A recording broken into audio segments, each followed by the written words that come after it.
오늘 하나님의 말씀은 주님의 은혜와 사랑을 갚기 위해서 꼭 해야 하는 것이라는 제목으로 전하도록 하겠습니다. 하나님의 말씀은 시편 18편 43절부터 49절 말씀입니다. 우리 같이 한 절씩 돌아가면서 교독하도록 하죠. 시편 18편 43절부터 49절 말씀, 제가 한 절 읽고 여러분 같이 교독하도록 하겠습니다. 주께서 나를 백성의 다툼에서 건지시고 여러 민족의 으뜸으로 삼으셨으니 내가 알지 못하는 백성이 나를 섬기리이다.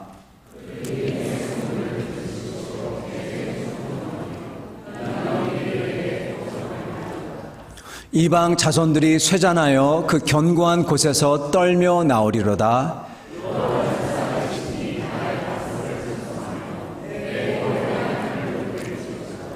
이 하나님이 나를 위하여 보복해 주시고 민족들이 내게 복종하게 해 주시도다.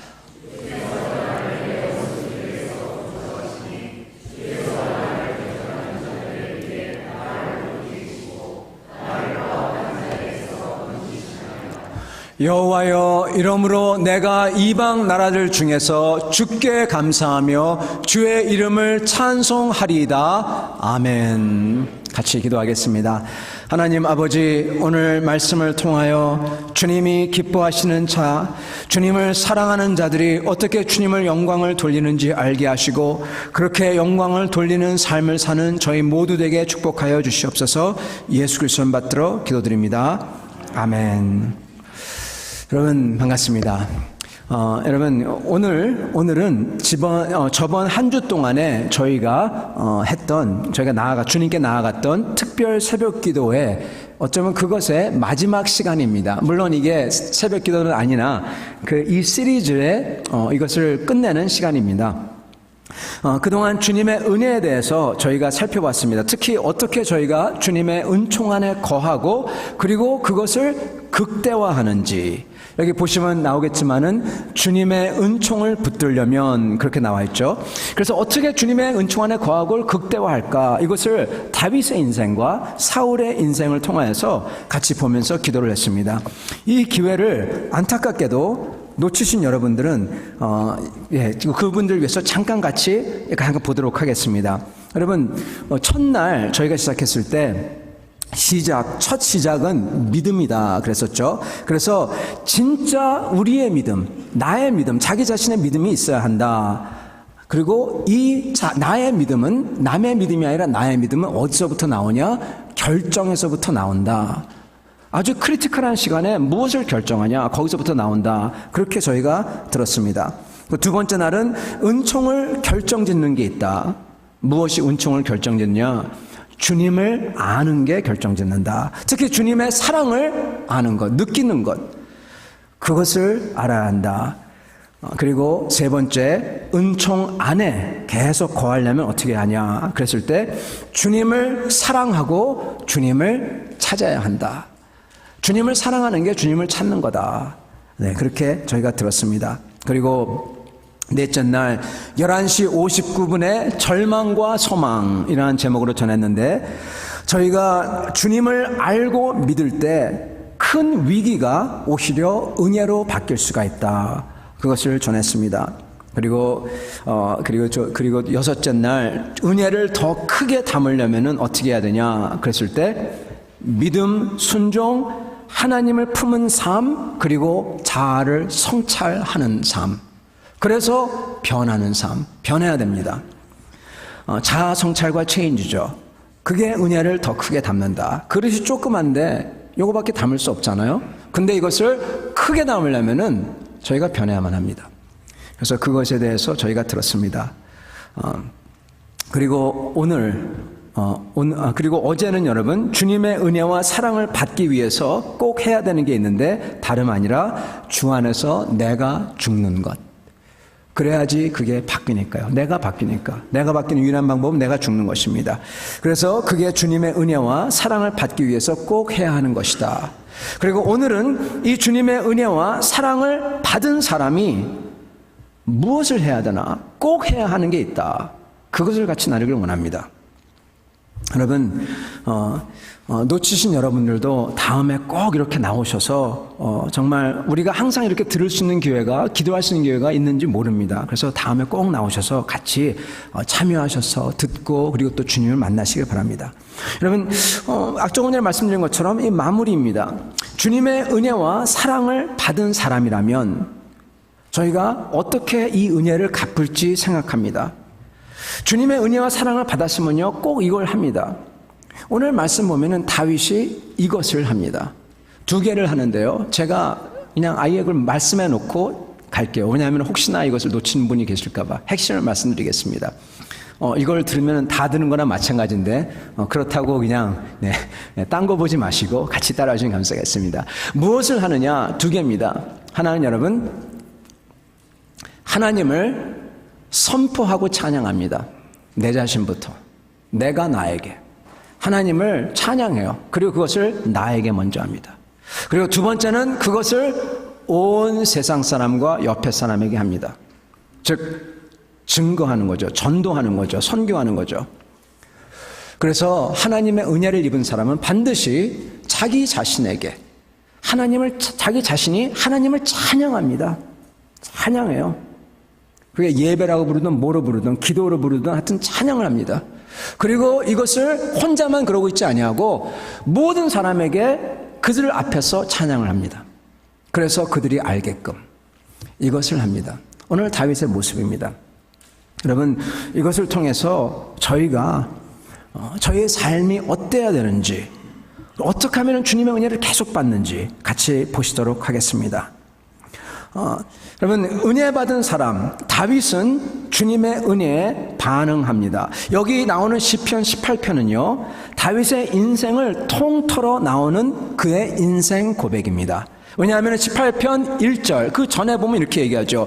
여호와께서 다윗을 그 모든 원수의 손에서, 사울의 손에서 건져주신 날에 다윗이 이 노래의 말로 여호와께 아뢰어 이르되, 즉 무슨 얘기냐, 다윗이 자기 인생을 다 돌아보고 모든 게 다 끝났을 때 이 고백을 한다는 얘기입니다. 그래서 사무엘하 23장에 보면은 다윗이 마지막에 이 고백을 하는 것입니다. 이 시편은 한마디로 얘기하면 주님께서 자기에게 은혜를 주셨다는 겁니다. 그래서 내가 이렇게 한다, 그렇게 나옵니다. 여러분, 다윗은 정말 은혜를 받은 사람이에요. 보세요. 어렸을 때부터 골리앗을 쓰러뜨립니다. 그 영광을 아주 정말 소년 때부터 누립니다. 하나님께서 직접 기름을 부어주시고, 그리고 심지어는 도망을 다닐 때도 하나님께 기도하게 만들고, 그래서 하나님의 살아계심을 자기가 느끼고 그 10몇 년 동안 그러므로 하나님의 사람으로 바꾸고 총애를 받게 하시고 여러 나라들을 복종케 하고 다스리게 하고, 심지어는 주님의 성전을 지어드리는 마음도 갖게 하시고, 그래서 심지어는 영원한 나라의 왕으로 삼겠다는, 네 왕위가 끊어지지 않겠다는 그러한 엄청난 약속까지 주시고, 그리고 다윗이 정말 극악한 죄를 지었는데도 그가 회개하고 나올 때 용서해 주시고 오히려 더 깊이 주님을 사랑하게 하시고 주님의 은혜를 더 부어주세요. 이 사람이 다윗입니다. 여러분, 오늘 저희가 읽은 43절과 49절은요 다윗 인생 고백의 끝부분입니다. 맨 마지막입니다. 그렇게 은혜를 많이 받은 사람이 어떻게 주님께 이 은혜를 갚으려 했을까요? 여러분, 은혜 받았으면요 은혜를 갚으려고 해야 됩니다. 은혜 갚으려고 해야 돼요. 그러한 생각이 없는 사람은 여러분, 그거는 사람으로 올바른 게 아닙니다. 은혜 입었으면은 고마워서 뭔가를 하려고 해야 돼요. 그게 사람 된 사람이에요. 인간 된 사람입니다. 그걸 못하면은 짐승 같은 사람이죠. 여러분, 다윗은 그 은혜 때문에 뭔가를 하려고 합니다. 아까 말씀드린 대로 다윗은 2가지 행동을 취합니다. 먼저 46절을 보시겠습니다. 46절, 여호와는 살아계시니 나의 반석을 찬송하며 내 구원의 하나님을 높일지로다, 그렇게 말씀합니다. 여호와는 살아계시니 나의 반석을 찬송하며 내 구원의 하나님을 높일지로다. 다윗은 주님이 살아계시다고 선포합니다. 이건요 다른 사람에게 또한 자기에게 고백하는 겁니다. 선포하는 겁니다. 간증하는 겁니다. 스스로에게.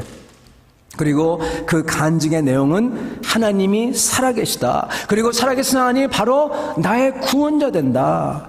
그런 겁니다. 여러분, 이 자신이 내가 나한테 하는 그 고백, 그 찬양, 믿음의 선포, 이게 너무너무 중요합니다. 하나님이 살아계시다. 그리고 그가 나를 돕는 분이다. 우리 속에 이게 항상 있어야 됩니다. 이게 극대화돼야 됩니다. 여러분, 이걸 잃어버리는 순간 우리는 다 잃어버려요. 다 잃어버려요. 이게 약해지면은 우리의 힘이 약해지고, 우리 잃어버리면 담대함이 없어지고 순종이 다 없어집니다. 이게 충만할 때 주님이 살아계시고, 그리고 그 주님이 나를 돕는 이시다. 이게 살아있고 충만할 때 우리는 살아있고 강합니다. 그리고 주님 앞에서 올바로 갈 수가 있어요. 그러면 우리는요, 너무나 많이 이것을 잊어버려요. 잊어버립니다. 얼마나 안타까운지 모르겠습니다. 사람들은 그럽니다. 그 원수는 돌에 새기고 은혜는 물에 새긴다. 이런 말이 있습니다. 여러분, 그게 사람의 죄성을 그대로 표현한 겁니다. 맞아요. 사람들은 자기가 은혜 입은 것은 그냥 물에 새겨요. 그렇지만 자기가 손해본 것, 그것은 마음에 아주 돌에 새깁니다. 그래서 이를 바득바득 갈죠. 그래서 너무나 많은 사람들이 이 세상을 살다 보면요, 소위 원통함, 억울함, 그런 사람들이 많아요. 억울하다, 원통하다. 여러분, 혹시 그런 사람들이 여러분 가운데 없기를 바랍니다. 왜냐하면 그러하신 분들은요, 하나님의 은혜를 물에 새긴 사람들이에요. 사람들은 자기가 은혜 받은 것은 까먹고, 자기의 빚은 까먹고, 자기가 빚 가져간 사람, 빚진 사람들만 기억하는 거예요. 그게 얼마나 죄가 되는지요. 저희는 그러면 안 되겠습니다. 여러분, 사람들은 그래서 은혜를 물에 새깁니다. 그러한 사람들, 그냥 하나님이 사랑하지 않는 사람 그냥 내버려 둡니다. 근데 하나님이 진짜 사랑하는 사람들은 정신이 번쩍 들도록 잊지 않게 해주세요. 네, 절대 잊지 않게 해주십니다. 한 대 그냥 팍 치세요. 여러분, 제가 웃으면서 얘기하지만 이거 안 좋아요. 아파요. 진짜 아픕니다. 그러지 않고 빨리 하나님의 은혜를 돌에 새기는 게, 그게 현명한 사람이에요. 여러분, 가장 바보 같은 사람은요, 자기가 잘못해놓고 나서 그 자기 잘못을 까먹는 사람입니다. 그래서 그걸 또 반복하는 사람이라고 하죠. 지혜로운 사람은 자기가 잘못한 것을 거기서 배워서 다시 그것을 안 하는 사람이라고 합니다. 근데 여러분, 정말 지혜로운 사람은 누구냐? 자기가 그거 하지 않고도 다른 사람이 한 것 보고, 책에 있는 것 보고, 그것 보고 배워서 자기 거를 만드는 사람이 제일 지혜로운 사람이래요. 여러분, 은혜도 똑같습니다. 저희가요, 하나님께 맞고 이러기 전에 저희가 먼저 하나님을 찾아서 저희 마음속에 그 돌에 은혜를 새겨서, 그 새긴데 주님의 은혜가 물이 차서 충만하게 해야 됩니다. 그게 진짜 현명한 사람입니다. 여러분, 주님의 은혜를 이렇게 충만하게 하는 것, 이렇게 그 마음의 돌판에 새기는 것, 그 작업이 뭔지 아십니까? 그 작업은 여러분, 다름이 아니라 바로 기도입니다. 기도예요. 그래서 그렇게 새벽 기도 하자, 새벽 기도 나오자, 제가 그러는 것입니다. 맞고 정신 차리기 전에.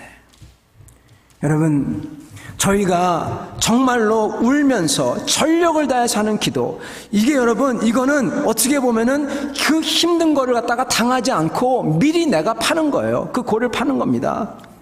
정말 울면서 하는 기도, 주님을 찾아서 살든지 죽든지 한번 해보는 기도, 그럴수록 좋습니다. 왜요? 그럴수록 깊이 파기 때문에, 주님의 은혜를 새기기 때문에.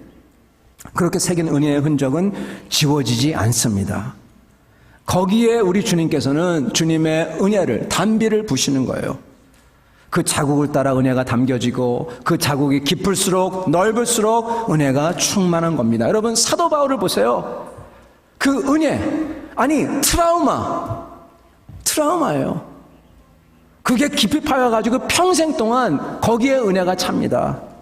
다니엘을 보세요, 여러분. 그의 기도에 은혜가 담겨집니다. 여러분, 오늘 이 다윗은요, 트라우마 정도가 아니라 그의 인생, 그의 청장년기 전체를 전부 다 죽느냐 사느냐 이러고 지냈어요. 그리고 그 동안에 주님께 기도합니다. 정말 죽기 살기로 기도하는 거죠. 거기에 모든 은혜가 담겨져요. 그는 이 은혜를 잊을 수가 없습니다. 왜요? 돌에 새겼기 때문에. 그게 다윗입니다.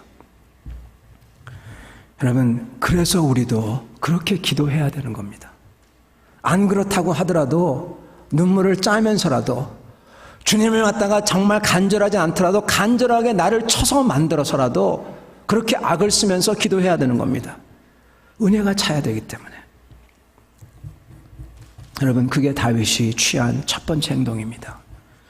주님을 그렇게 찬양합니다. 은혜의 골을 팝니다. 그리고 다윗이 취한 두 번째 행동은 무엇이냐? 49절을 보시겠습니다. 49절, 여호와여, 이러므로 내가 이방 나라들 중에서 주께 감사하며 주의 이름을 찬송하리이다. 이게 맨 마지막에서 두 번째입니다. 거진 맨 마지막 절이죠. 그가 하는 말 이렇게 얘기합니다. 여호와여, 이방 나라 중에서 이러므로 주님의 은혜가 이렇게 컸으므로 내가 이방 나라들 중에서 주께 감사하고 주의 이름을 찬송하겠다, 이렇게 얘기합니다. 여러분, 이건요 무슨 얘기냐? 열방 중에서 찬송하겠다, 이 말은 여러분 예배요, 전도요, 선교입니다. 다윗이 한 게 뭐냐? 두 번째로 한 게 뭐냐? 주님이 살아계시다, 그가 나에게 정말 선하셨다, 이것을 전하겠다는 겁니다. 주위 사람들에게 전하고, 그리고 열방 중에서 만민 앞에서 내가 이것을 전하겠다, 선교한다는 겁니다. 전도하겠다는 겁니다. 주님의 은혜를 받은 사람은요, 주님을 찬양을 하는데 그 찬양을 내 안에만 가두지 않아요. 이걸 터져 나오게 만듭니다. 온 세상성 앞에서 합니다. 여러분, 우리 주님의 몸된 교회가 있는 이유가 있어요. 이 세상에서 우리 교회가 왜 있느냐? 우리가 있는 이유는요, 복음 전하라고 있는 것입니다. 우리가 혼자서 있는 게 아니라 같이 모인 이유가 그겁니다. 여러분, 교회에 5대 사명이 있어요. 예배, 영적 교제, 말씀을 배움, 그리고 섬김과 봉사, 그리고 전도와 선교입니다. 여러분, 4개는요 다 교회, 하나님의 백성이 은혜 충만하도록 하는 겁니다. 우리를 위해서 있는 겁니다. 단 하나는 우리가 아니라 다른 이들을 위해서 있어요. 그게 뭐냐? 바로 선교와 전도예요. 여러분, 선교가 없으면요, 그 백성은, 그 교회는 정작 하나님의 일을 안 하는 교회입니다. 안 하는 백성입니다. 몸이 건강하라고 좋은 것만 잔뜩 먹어요. 잔뜩 먹고 막 운동도 하고 헬스도 하고 막 그래요. 근데 정작 하는 일은 하나도 없어요. 여러분, 얼마나 한심합니까? 여러분, 저희는 주님께서 이렇게 해주신 이유는 주님의 복음을 땅 끝까지 증거하라고 저희를 불러주신 겁니다. 우리가 혼자서 할 수가 없어요. 그래서 같이 해야 합니다. 너무나 큰 일이기에. 그래서 거기 같이 참여하는 것입니다. 여러분, 제가 예를 들어 드릴게요. 키티맷. 저희가 9년 동안 키티맷에 우리 청년들이 갔습니다. 교회가 어려울 때도 그들이 정말로 전심을 다하여 키티맷에 갔어요.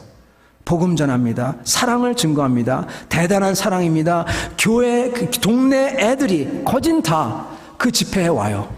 왜냐하면 사랑을 갖다가 느꼈기에 애들이 다 와요.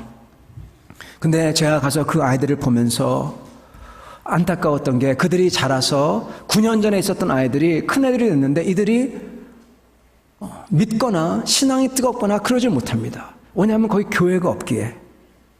제가 느낀 거는, 주님, 이 애들이 전부 다 있는 그대로 몽땅 다 주일학교에 그대로 그 멤버가 되었으면 얼마나 좋을까요? 그렇게 생각하고 기도를 했습니다. 안타깝게도 교회가 없어요. 지속되지 못했습니다. 여러분, 이번에 너무너무 놀라운 소식이 있어요. 기적입니다. 교회가 생겼다는 겁니다. 이번에 가서 만난 목사님들이 계십니다. 그 목사님들은 전혀 이걸 생각지도 못하고 자신도 없고 그리고 과연 이들이 받아줄까 이러고 있으셨어요.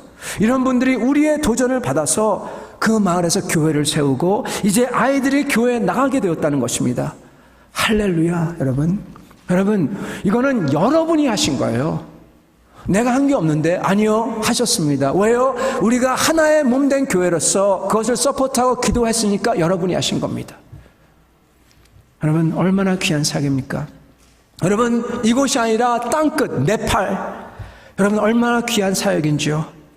여러분 네팔같이요 복음에 열려있고 성령이 움직이는 기회의 땅이 이 세상에 제 오른손 5손가락에도 이것도 여기도 못 듭니다. 5개도 안 돼요. 3개, 4개 중에 한 나라가 네팔이에요. 여러분 이곳 캐나다에서는요 저희가 100을 들여서 하나를 얻지 않습니까? 네팔같이 복음을 갈망하고 열리고 주님이 성령 역사하는 곳에서는요 저희가 힘을 하나 드리면요 100을 얻는 곳이에요. 우리가 거기서 복음을 전도하고 학교를 세우고 교회를 세우고 주님이 기뻐하는 겁니다. 여기서 스톱이 아니라 이제는 저희가 믿을 만한 현지인 사역자와 함께 그곳에 교회와 학교와 인재를 키우는 장소를 세워야 됩니다. 여러분 사실은 제가 부산에부터 같이 사역하는 강도사님이 네팔 분이에요. 그리고 제가 네팔에 가려고 처음부터 계획을 하고 있었어요. 왜냐하면 이 세상에서 3군데 중에 하나니까. 복음 전도가 정말로 잘 되고 그리고 전략적으로 중요한 곳에 하나니까. 근데 여기 와 보니까 우리 교회가 네팔을 설교하고 있어요. 얼마나 감사한지요. 여러분 어떻게 보면요 제가 얼핏 잠깐 지나가는 생각이지만 제가 그리고 여러분이 이곳에서 캐나다에서 얻는 영혼들보다 훨씬 더 많은 영혼들을 아마 그곳에서 얻을 수 있을 겁니다. 어쩌면 우리가 여기 존재하는 이유가 그것 때문에 있지 않을까 이 생각이 얼핏 저의 뇌리를 스치고 지나가더군요. 영혼들 숫자를 따져서. 여러분 선교, 전도는 내 삶에서 이 주님을 옆에 있는 분들에게 증거하는 겁니다. 여러분 우리가 VIP 초청주의를 하죠. 그 이유가 여기 있습니다. 주님을 어떻게든 증거하려고 다윗은 이것을 합니다. 이게 바로 주님의 은혜 받은 사람이 마땅히 하는 것입니다. 은혜를 더욱 내 영혼에 깊게 새기고 주님을 내 삶에서 높이는 것, 그리고 그것을 가두지 않고 내 옆에 사람에게 그리고 만민 중에 선포하는 것, 이 감격을 알리는 것입니다. 여러분 제가 지금 말씀드린 것 대부분의 크리스찬들은 어렴풋이 이것을 압니다. 이것을 모르지 않습니다. 아마 여기에 제가 어떻게 말씀한 거에 동의할 겁니다. 근데 그러면서 왜 전도가 안 되느냐, 왜 선교가 안 되느냐, 이것을 제가 오늘 짚도록 하겠습니다. 많은 분들은 이것을 알면서도 또한 동시에 이렇게 생각하는 분들이 계실 겁니다. 목사님 다 아는데요 하기가 힘들어요. 아니면은 내가 꼭 이렇게 해야 되는지 잘 느낌이 안 와요. 여러분 그런 분들에게 오늘 성경 말씀을 더 깊이 파고자 합니다. 여러분 먼저 저희가 해야 되는 것은요 주님을 증거해야 됩니다. 근데 뭘 증거할 걸까요? 뭘 증거해야 될까요? 많은 사람들은 목사님 나도 전도해야 되는 거 알고 하고 싶은데 전도가 안 돼요, 그렇게 말씀합니다. 여러분 전도 당연히 안 되죠. 당연히 안 되죠. 여러분 다윗은 뭘 증거했는지 아십니까? 하나님의 크신 은혜를, 자기의 감격을 증거했습니다. 여러분 왜 전도가 안 되느냐? 간단히 얘기하겠습니다. 감격이 없기에. 감격이 없으니까 전도가 안 되는 거예요. 전도가 힘든 겁니다. 여러분 감격이 있으십니까? 감격이 없는데 어떻게 전도하겠어요? 여러분 그거는요 돈을 줘도 안 되는 게 전도입니다. 감격이 있으면은 저절로 나오는 게 전도고 증거이고 그리고 외침이고 찬양입니다. 여러분 왜 감격이 없을까요? 너무나 많은 크리스천들이 주님을 만나고 살지만은 주님의 은혜를 받지 못해서 감격이 없습니다. 여러분, 너무나 많은 크리스천들이 주님의 은혜를 받아야 되는데, 주님을 만나야 되는데 주님을 만나지 못해서 감격이 없습니다. 만나야 감격이 있죠. 먼저 만나야 돼요. 주님을 찾고 기도해야 되는데 사람들이 그때까지 찾지도 않고 기도하지도 않고 만나지도 못합니다. 여러분, 만날 때까지 간절히 찾지 않기에 만남도 없고, 그리고 만난다고 하더라도 주님이 만나도 그냥 바람 스쳐 지나가듯이 그렇게 그냥 지나가 버리는 것입니다. 그래서 무슨 감격이 있고 무슨 증거를 하겠습니까? 여러분, 왜 저희가 간절히 찾지 않을까요? 왜냐하면 주님께서 주신 복이 화가 되어서 그렇습니다. 복을 줘서 그것 때문에 만족해서 주님을 찾지 않아요. 사랑하는 성도 여러분, 저희는 숨겨진 보물을 찾듯이 주님을 찾아야 되고, 그리고 목마른 사슴이 물을 찾아 헤매이듯이 그렇게 주님을 찾아야 됩니다. 그럴 때 주님을 만났을 때 감격이 있는 거고, 그 감격으로 전해야지 전도가 되는 겁니다. 여러분, 전도는 여러분 다른 게 아니라 여러분 감격이에요. 전도의 내용은 복음 맞습니다. 누구나 다 복음 알아요. 근데 다윗은 뭘 전하냐? 그냥 복음 얘기하는 게 아니라 자기의 감격을 얘기합니다. 주님이 살아계시다, 주님이 나를 도우셨다, 이것을 선포합니다. 너무나 감격하여서. 그것을 듣고 사람들이 아, 진짜 그런가 보다, 그렇게 아는 거죠. 여러분, 저희가 전도해야 된다, 이거 가지고 안 됩니다. 저희가 감격해야 돼요. 주님의 은혜, 나를 사랑하시고 나를 구원하신 주님의 은혜, 그게 느껴질 때까지 기도하고 그것을 가지고 가야 되는 것입니다. 사랑하는 성도 여러분, 이 다윗은 단순히 주님이 주신 마음과 감격을 가지고 그냥 순종합니다. 단순하게 합니다. 다윗은 이렇게 얘기합니다. 자기는 그냥 은혜 위에 올라타가지고 그 은혜 위에 물길에 올라타서 은총의 물결 속에 잠겨서 그냥 자기는 했다는 거예요. 그리고 주님의 이름을 알렸다는 겁니다. 그게 시편 18편의 고백입니다. 우리가 이것을 잘 봐야 됩니다. 다윗은요, 하는 말이 하나님께서 하신 여러 개가 있어요. 자기를 구원한 것, 골리앗 싸움, 그리고 기름 부은 것, 이런 얘기 하나도 안 합니다. 얘기 다 안 하고 뭘 얘기하냐? 내가 어려웠을 때, 내가 힘들었을 때 주님께 부르짖었더니 주님께서 나를 들으셨다, 그렇게 얘기해요. 간단합니다. 자기의 가장 간절할 때 주님이 들은 것, 그거 가지고 그러므로 주님이 살아계시다고 정말 감격으로 전해요. 단순하게. 여러분, 이건요, 복잡하게 이거 하면 될까? 내가 부족한데, 우리 교회가 초대하기엔 너무나 모자른 것 같은데, 내가 생각하고 재고, 이런 태도가 아니란 것입니다. 단순하게 어린애처럼 주님 기뻐하고 그 기쁨을 숨기지 않고 다 드러내고, 그리고 기쁨의 원천인 주님을 사람들에게 알리려고 했다는 겁니다. 여러분, 이건요, 자기 힘으로 한 게 아니에요.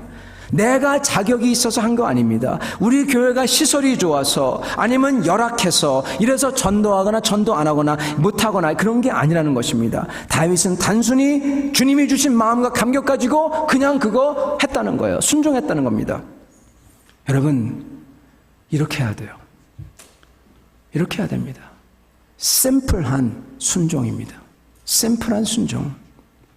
하나님과 내만 보면 돼요. 감격만 있으면 돼요. 다른 거 볼 필요 하나도 없어요. 그거 보면은 아무것도 안 돼요. 여러분, 사실 우리 자신을 보면은, 그리고 우리 교회를 보면은 모자란 게 많습니다. 그러나 또한 만약에 우리가 자랑하려고 하면은 자랑할 게 많습니다. 여러분, 사실은요, 뭐가 보이냐, 이건요, 그 사람의 태도에 결정됩니다. 어떤 분은 좋은 것만 보이고 어떤 분은 모자란 것만 보이고 그 사람의 태도가 결정합니다. 무엇을 볼 건가, 의지적으로 볼 건가, 이것은 우리의 태도에 달려 있어요. 평상시에 내 자신과 교회를 하찮게 보면은 하찮게 보이고, 주님의 은혜가 일어나는 것을 보고 주님의 은혜를 받고 감격을 하면은 귀하게 보입니다. 여러분, 객관적으로 말하면요, 우리 교회 주님의 은혜가 일어나는 귀한 교회입니다. 아까 말씀드린 것처럼 키트맷의 역사, 여러분 그건 대단한 거예요. 네팔의 역사 대단한 거예요. 저는 놀랐어요. 우리 교인들이 왜 그것을 모르고 있을까? 이렇게 귀중한 사역인데, 놀라운 역사인데, 이렇게 그것을 감당한 그런 교회들이 많이 없는데, 여러분 그건 우리 교회는 그런 교회입니다. 여러분 우리 교회는요, 감정주의로 그거의 중심이 돼가지고 하는 교회들 많습니다. 은사주의, 그게 중심이 되는 교회 많습니다. 그런 대로 치우치지 않고, 또한 성경의 한 구절에 치우치지 않고, 성경 전체의 내용을 바탕으로 한 정말 귀하고 깊고 밸런스가 잡힌, 세상에 들어가서 세상을 변혁하려고 하는 개혁주의 신학, 거기에 바탕한 교회입니다. 제가 개혁주의란 말을 잘 안 씁니다. 근데 이 말 쓰겠습니다.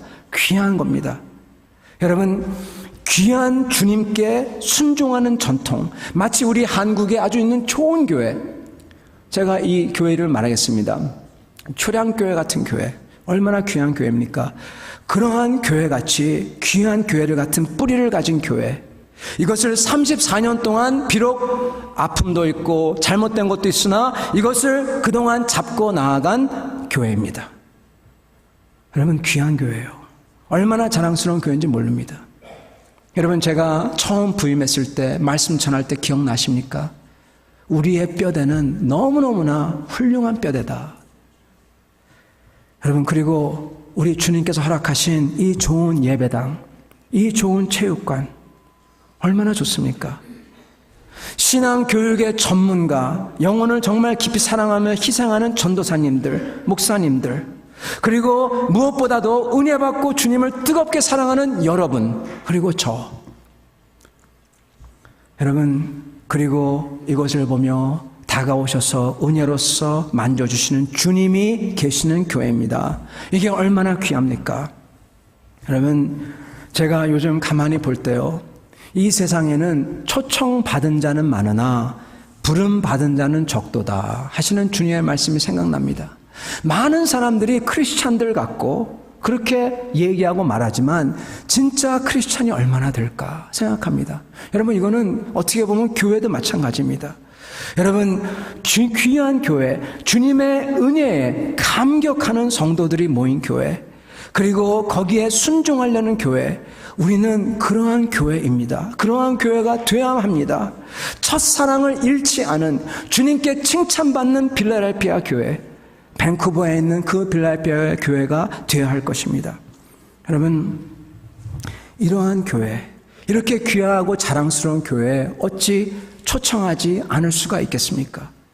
만약에 이것을 못 본다면요, 이게 안 보인다면요, 우리가 교만한 것입니다. 그래서 놓치고 있는 겁니다. 그리고 우리가 주님을 찾지 않아 은혜를 못 받은 것입니다. 감격이 없는 겁니다. 그러면 전도할 수가 없습니다. 여러분, 다윗의 모습은요, 상황이 어쨌든 간에 상관없이 주님을 찾고, 그리고 주님이 주시는 은혜를 가지고 단순히, 그리고 감격으로 나가서 순종하는 모습이 다윗의 모습입니다. 주님께 의뢰하여 담을 뛰어넘고 적진에 뛰어듭니다. 여러분, 이거는요, 진짜 믿음이 없으면 안 돼요. 주님께 의뢰하고 그냥 이 방에서만 그런 게 아니라 진짜 적진에 뛰어들어요. 담을 넘어요. 다윗입니다. 저희는 단순하게 주님을 찾고 감격으로 나아가야 할 것입니다. 여러분, 이 말씀을 드리고 마치고자 합니다. 저희가 이렇게 단순하게 믿고 순종하는 모습, 이게 바로 주님이 역사하는 성도란 것을 여러분께 알려드리고자 합니다. 서울에 보면은 아주 훌륭한 교회들이 많습니다. 그 중에 하나가 세문안교회입니다. 세문안교회에 있었던 일을 말씀드리겠습니다. 세문안교회 80년대 이야기죠. 그때 어느 여성도님께서 젊은 분이죠. 이제 갓 사범학교를 마치고 그런 다음에 여교사로서 학교에 부임했습니다. 이 여자분께서 학교에 부임했는데 이분이 어떻게 하나님께 순종하여서 큰 일을 하는지 말씀드리겠습니다. 이분이 부임받아 가보니까 자기만 믿는 사람이더래요. 선생님들 전부 다 아무도 믿지 않더래요. 여러분, 이분은요 지금 갓 부임했어요. 여자예요. 싱글이에요. 여러분, 80년대 한국에서 싱글 여자분 갓 부임한 어린 분, 여러분 이분의 이 위 이렇게 패킹 오더가 있다면은 어디쯤 있는지 상상해 가시죠. 말 하나 못해요. 네. 대부분 그때 이런 분들은 물 떠오라면 물 떠오는 거 아무 소리 못하는 때입니다. 여러분, 이분이 어떻게 전도를 할 수가 있을까요? 저희가 전도가 어렵다 하지만은 이분만큼 어려울 수가 있었을까요? 여러분, 그거 생각하면은 전도 당연히 못합니다. 근데 이 여교사분은요 딱 가서 보니까 그게 보인 게 아니에요. 뭐가 보이냐? 아, 이 사람들 전부 다 구원 못 받겠구나. 첫째, 그게 보이더래요. 이 사람들 전부 다 구원 못 받겠구나. 큰일 났다. 두 번째 보이는 건 뭐가 보이냐? 자기 자신이 보이더래요. 내가 이렇게 부족하나? 그게 안 보여. 뭐가 보이냐? 아, 하나님이 날 여기 부른 이유가 있구나. 이것 때문에 날 불렀구나. 이게 보이더래요. 여러분, 눈이 얼마나 다릅니까? 똑같이 하나님을 믿는다고 하면서 어떤 분들은 어려워, 내가 부족해. 어떤 분들은 이분들 정말 큰일 났다. 이러면 지옥 가겠다. 아, 하나님이 나를 이걸 위해서 불렀구나. 여러분, 동과 서처럼 달라요. 은혜 받으면 그렇게 됩니다. 하나님을 만나 감격하면 그렇게 됩니다. 여러분, 이분은 하나님을 만났어요. 그래서 그분들을 볼 때 이분들 큰일 났다. 그리고 보이는 거는 내가 이걸 해야 되는구나. 그게 보였다는 겁니다. 여러분, 이분은 그래서 당연히 겸손했어요. 뭐가 안 되고 뭐가 아니라 그냥 겸손했어요.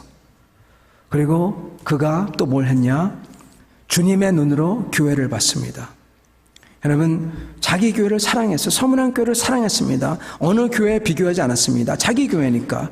여러분, 우리 교회를 사랑하지 않으면요 전도를 못합니다. 모든 교회 다 부족합니다. 그러나 내 교회고 내가 주님 은혜 받고 그러면 됩니다.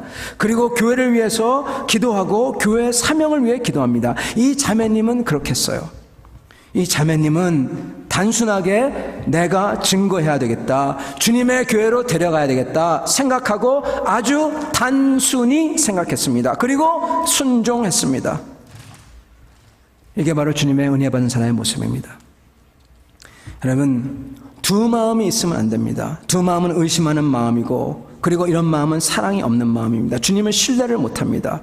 이 자매님은 심플하게 생각하고, 그리고 그 몇 년 동안 그분들에게 다가가고 그분들에게 잘 대해주고 사랑으로 대해주고 그분을 위해서 기도하고, 그리고 기회가 있을 때 그분들과 1대1로 만날 수 있을 때 만나서 진지하게 전도를 했습니다.